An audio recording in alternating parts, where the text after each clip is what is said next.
Necessarily reflect those of the advertisers, owners, or management of Pacific Telestations LLC. For comments, opinions, and questions, please email Jess Lujan at jessthebuzz@gmail.com.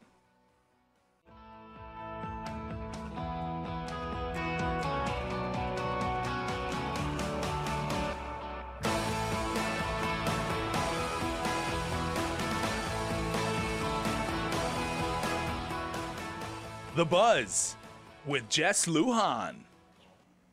Good evening, Guam. I'm Jess Lujan. Welcome to episode number 2 with my good friends, of course, Bobby Shiringi, chairman of the Chamber of Commerce, and James Moylan, Jim Moylan, we call him, of course, the committee chair of legislative oversight under, I'm making your title even bigger, okay?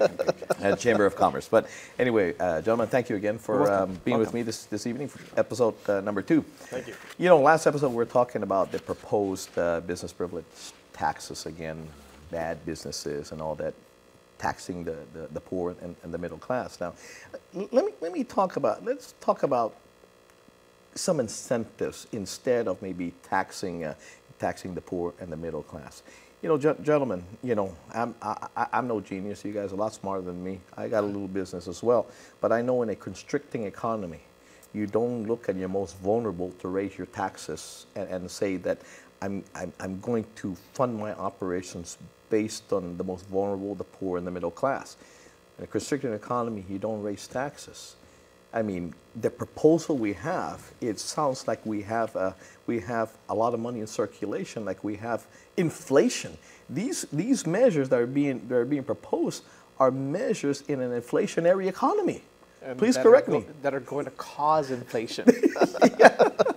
They're essentially going to cause inflation. Sure, you know, and as we mentioned, as we discussed, Jess, in the last episode, you know, we're, as a Chamber of Commerce, we're obviously concerned about this proposed this draft legislation. It's still in draft stage, from what I understand, because of what it can lead to. It's going to lead to potential inflation. It's definitely going to increase the cost of goods, but sadly, it's going to increase the cost of goods for the most basic necessities.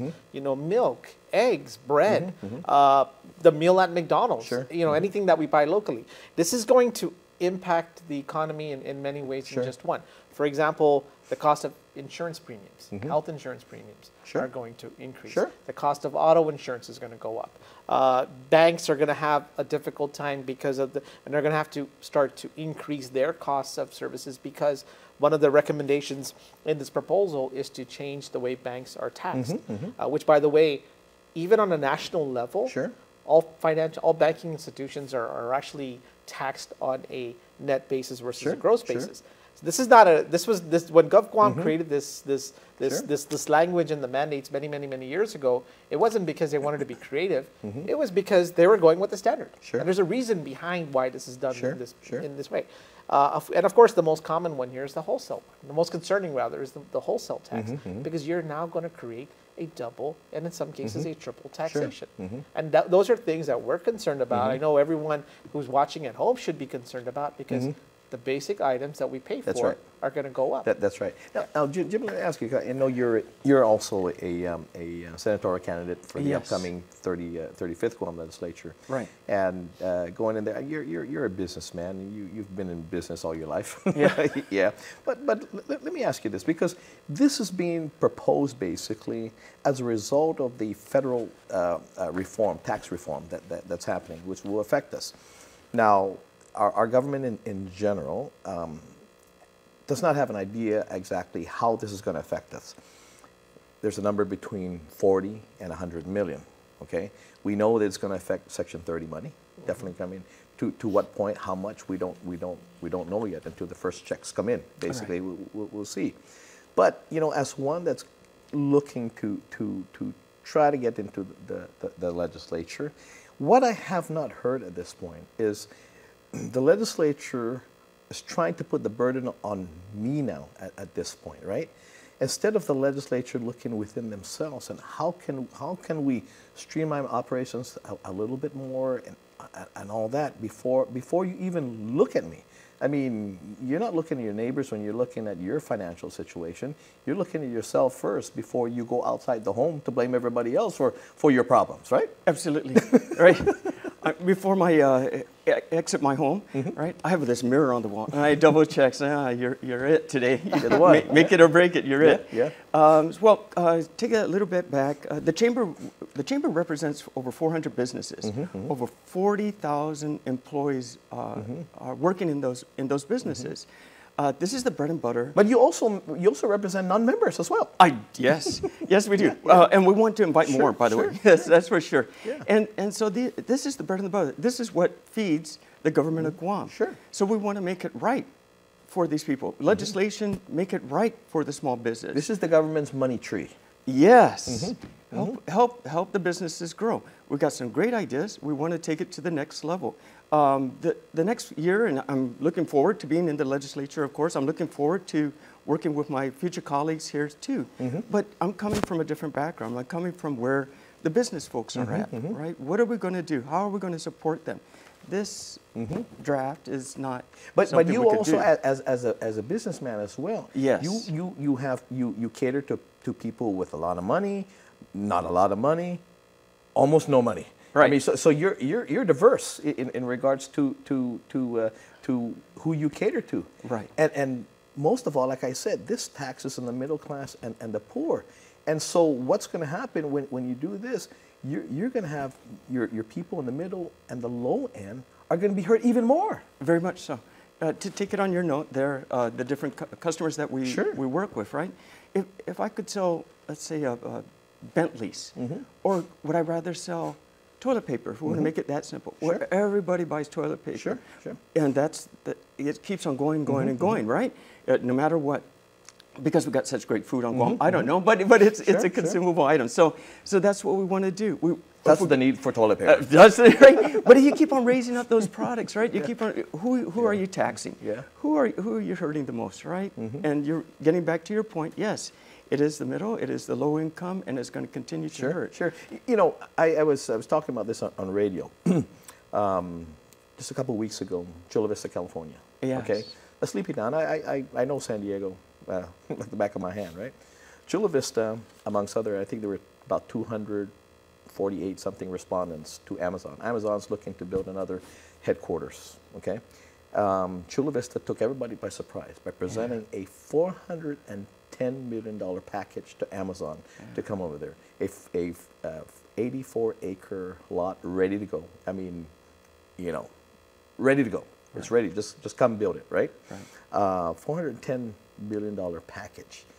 You would assume, in Senator Rodriguez's mindset, if businesses are bad, Amazon must be the demon himself, because Amazon itself, okay, is a $450 billion industry. The CEO himself is worth $100 billion, okay? One day, we just went through that, and we were part of probably up in that as well. Black Friday alone, his net worth went up $2.8 billion one day. Okay, so that must be Lucifer himself. So why would a sleepy town like Chula Vista, California, offer a $410 million package to $1 billion company? Why? Because it's going to create jobs. Amazon said, we're going to create 50,000 jobs over 10 years. Chula Vista says, hey, look, we have our climate here. We're close to the beach. We got weather pretty much the same all year round. We have a 4-year university. You can get your employees from there. The cost is relatively good. You know, home ownership is easier to have. So, you know, we have incentives for you to come over here, moving out of Silicon Valley because the inflationary prices over there, right?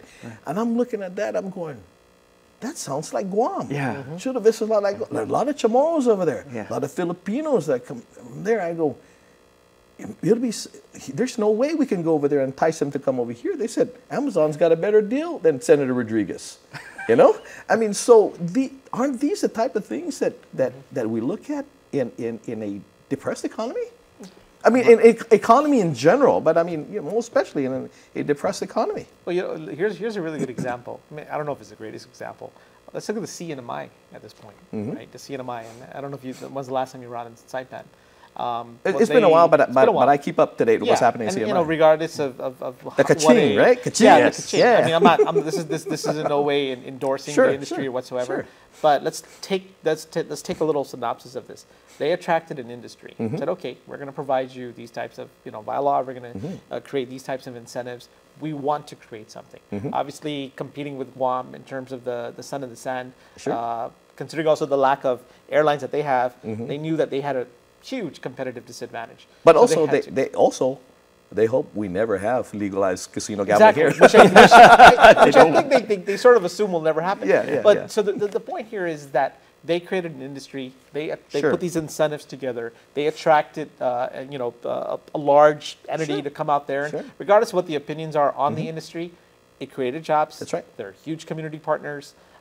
There are many. They're bailing out the CNMI retirement fund and all they bailed out Yeah. Many former CNMI residents who relocated to the mainland suddenly are coming Coming right back, back. yeah. So using that as a synopsis, what the legislature is not stating in this document right here, and what they continue to reiterate is that these tax credits or these exemptions or these QCs are bad things.